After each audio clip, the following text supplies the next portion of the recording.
I've been wondering about me and Rob's idea of taking a big train ride across the United States of America.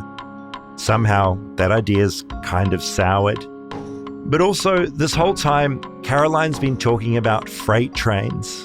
Rob and I wouldn't take a freight train. We're not train hopping. We'd go on a train for passengers, an Amtrak. Surely an Amtrak's okay? Then I remembered the story Caroline told earlier. And my boss said, look at this picture and point to me where the train is.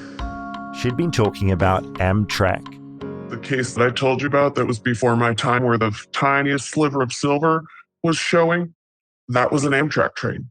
But Amtrak is a governmental entity and they operate on tracks owned by the Big Six. And the Big Six are the ones that are responsible for the maintenance of the crossings and the tracks and all of it, the warning devices, whether they're lights and gates or just crossbugs.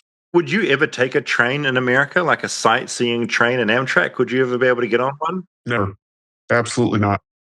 It wouldn't matter where it was, because no matter which of the Big Six own those tracks, I can guarantee you there's some bullshit going on. I would never. When I first started this train stuff, I was the tender age of 36.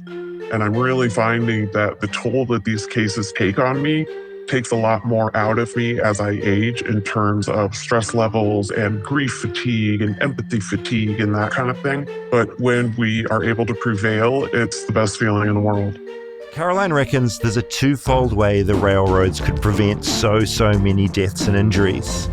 One, by putting lights and gates at every crossing, and two, by retrofitting every locomotive with positive train control. That AI stuff we talked about earlier, the technology that makes your fancy car brake when you're being a shitty, inattentive driver. But again, it all comes down to money. During our last conversation, Caroline told me she heard someone once make the point that if a person killed as many people as the railroad companies do, they'd be the most horrific mass murderer America has ever seen. But because they're a corporation with a mighty lobby in Washington, they continue to get away with it.